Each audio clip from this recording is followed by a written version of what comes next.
नमस्कार, दीपाच किचन मध्ये आज आपण गौरी गणपती स्पेशल मस्त खुसखुशीत आणि जिभेवर ठेवताच विरघळणारे मस्त असे रवा लाडू बनवतोय।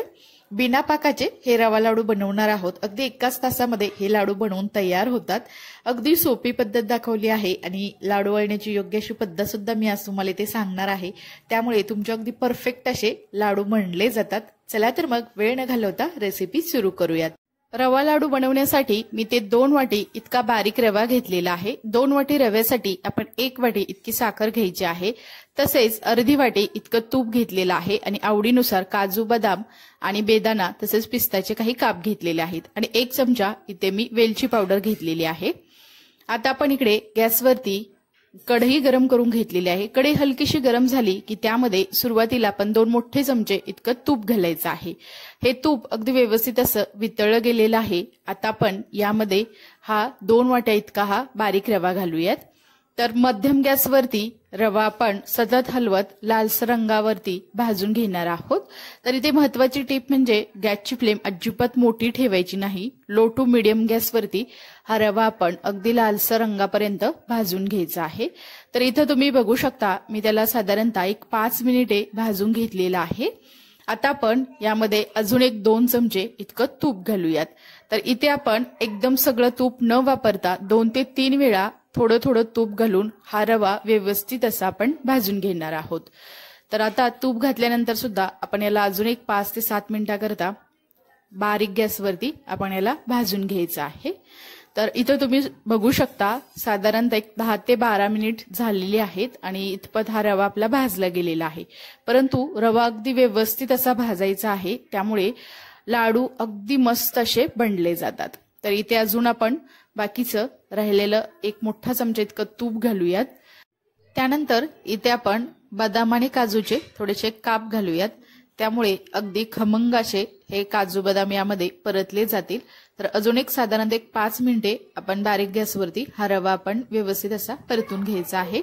तर तुम्ही ते बघू शकता एकूण 20 ते 25 मिनिटे मी हा रवा व्यवस्थित असा बारीक गॅसवरती भाजून घेतलेला आहे आणि अगदी लालसर रंगावरती हा रवा व्यवस्थित खमंग असा भाजला गेलेला आहे। आता इथे आपण वेलची पावडर घालायची आहे। तर सर्वात शेवटी वेलची पावडर घालायची आहे, त्यामुळे अगदी छान असा याला स्वाद येतो आणि मस्त असं चव याची रेंगाळत राहते। त्यानंतर इथे मी जी 1 वाटी साखर घेतली होती त्याची पिठी साखर बनवून घेतलेली आहे आणि ती पिठी साखर घालायची आहे। तर सुरुवातीला मी ते निम्मी पिठी साखर घातलेली आहे आणि रव्यामध्ये अगदी व्यवस्थित अशी मिक्स करून घेऊयात। त्यानंतर बाकीची सुद्धा राहिलेली सर्व पिठी साखर आपण यामध्ये घालायची आहे। तर तुमच्या आवडीनुसार तुम्ही गोड कमी अधिक करू शकता, परंतु 2 वाटी रव्यासाठी 1 वाटी साखर ही पुरेशी आहे। आता इथे आपण सर्व पिठी साखर या रव्यामध्ये व्यवस्थित अशी मिक्स करून घेतलेली आहे।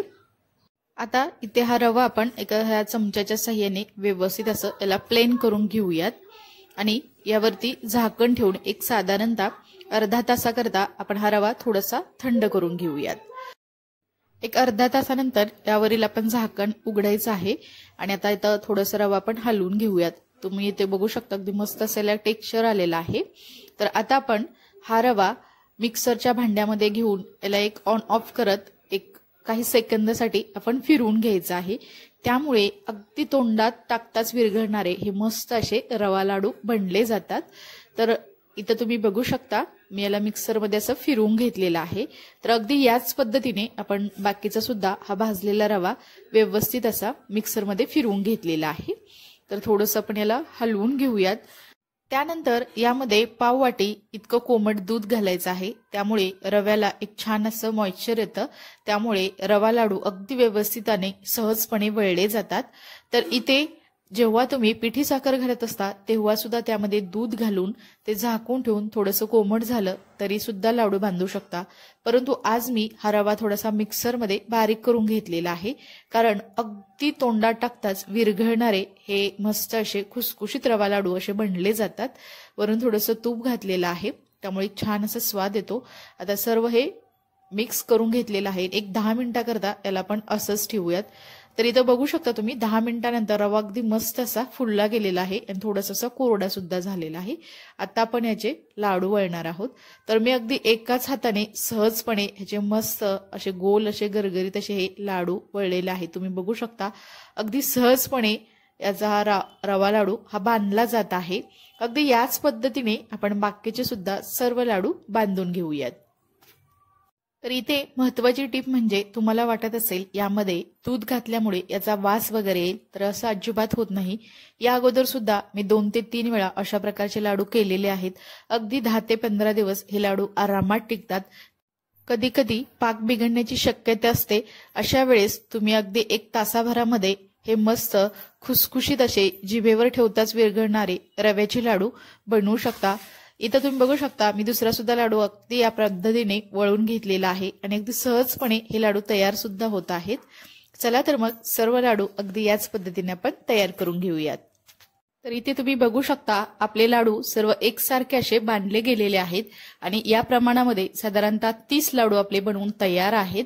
तर प्रत्येक लाडू अगदी मस्त गोल गरगरीत असा झालेला आहे आणि अगदी सहजपणे हे लाडू बांधता सुद्धा येतात। तर यातील एक लाडू मी तुम्हाला इथे फोडून दाखवते। आतून सुद्धा अगदी मस्त खुसखुशीत असा हा लाडू बनला गेलेला आहे। बिना झंझट पाकाचं टेन्शन न घेता अगदी झटपट हे लाडू तुम्ही बनवू शकता। येणाऱ्या गौरीसाठी तुम्ही अशा प्रकारे रवा लाडू करून बघा, कसे झाले हे मला नक्की कमेंट्समध्ये सांगा। रेसिपी आवडली असेल तर न विसरता दीपाज किचन या युट्यूब चॅनेलला लाईक, शेअर आणि सबस्क्राईब करा आणि शेजारील बेल आयकॉनवरती क्लिक सुद्धा करा, कारण तुम्हाला अशा छान छान साध्या सोप्या अगदी झटपट होणाऱ्या रेसिपी पाहायला मिळतील। चला तर मग नंतर भेटूया आपण अशाच एका छान अशा एकदम स्वादिष्ट अशा रेसिपी सोबत। तोपर्यंत सर्वांना धन्यवाद।